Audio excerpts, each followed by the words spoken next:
Yo, Elliott. Yo, Elliott, I saw your video. You recently said that you're 25 to 29. You probably have no idea what's going on, but that's okay. More specifically, it's usually 24 to 27. I've always been super directional, but that's how I feel right now. I found a girl in Norway, man, and she's legit ready to be a housewife, and she's been head over heel for me for years. Told her a few times to get over me in the past few years, but she's always been like, no, I'm waiting until I know you're taken. Honestly, I'm used to Western girls who look sweeter. She's not ugly, but I'm having a hard time convincing myself to marry her. A, physically, I wanted someone who was super attractive. And B, she's from Norway, so I feel that's a cultural disconnect as far as the way we speak, our lingo. Do you think I should go ahead and marry her? I'm 26 now, but it's a lifelong decision. I don't want to make the wrong one. I wouldn't. I sure as hell wouldn't.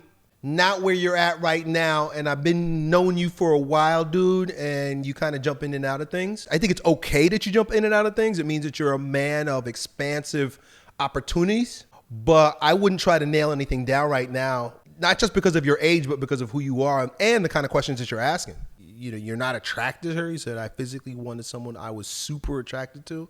I don't know, man. Also, too, that's a weird thing because attraction grows also, too, right?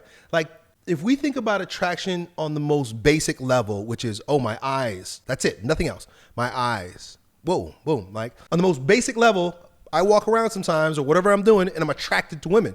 But am I attracted to the woman or are my eyes attracted to the woman? You know what I'm saying? And so a lot of times it's a matter of like, boom, my eyes are attracted to this woman. But that's not real attraction. That's not real chemistry. And so I think we as men, we're attracted first through the eyes. But if we stay there and allow that to be the litmus test for marriage or potential relationship, we're going to fall short. I'll be straight up. My wife was not attractive to my eyes when I first saw her. She's the most attractive woman in the world to me right now. I just look at her skin and I'll just start drooling. I'm so attracted to my wife. First time I saw her, I looked at her friend first. What does that mean? That means real attraction, heart attraction, right? Emotional, spiritual, and physical attraction grows over time. It runs deeper than what your eyes see. And so if you just remain open and available and grateful, if it's to be and it's the will of the Lord, she will be delivered to you in your life. But if you have to rack your brain, if you have to hum and haw, if you need to do checklists, that's us basing our decisions on our will.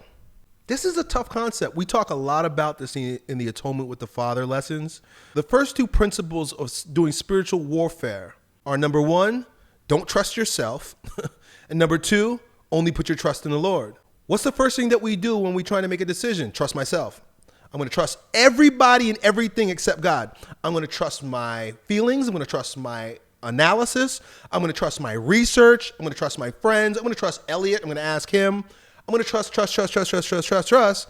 All this in order to put information into my mind so that I can calculate the decision. Meanwhile, trust in the Lord, trust in God. Full confidence in God that he's going to deliver to you. So right now you're trusting too much in yourself. You're making up all these parameters and you're overthinking it. Let it be. The best thing you could do is to do nothing. Just be quiet. In fact, if you liken the 4 quarters of the clock onto the 4 seasons of the year, the first quarter is winter. You got winter, spring, summer, fall. At age 26, you're still in winter. What happens in winter time? Everything goes underground. Everything looks dead on the surface. Everything's cold. Everything's barren. There's no fruit. But underneath, there's a rejuvenation process happening in the soil. There's a disinfectant property to the cold of the winter that prepares the soil for springtime. So that's where you're at right now. But if you're trying to bear fruit, you're trying to harvest fruit in the wintertime, well, you're going to have a hard time. So I say this all to give you confidence in God, the Father, and his pattern of creation. I don't know how else to describe it. This is not a Catholic thought, but it's very evident that God has patterns of creation. Just look at the seasons. You just got to trust in God and stop trying to make shit happen yourself, dude. Done. Yo, Elliott.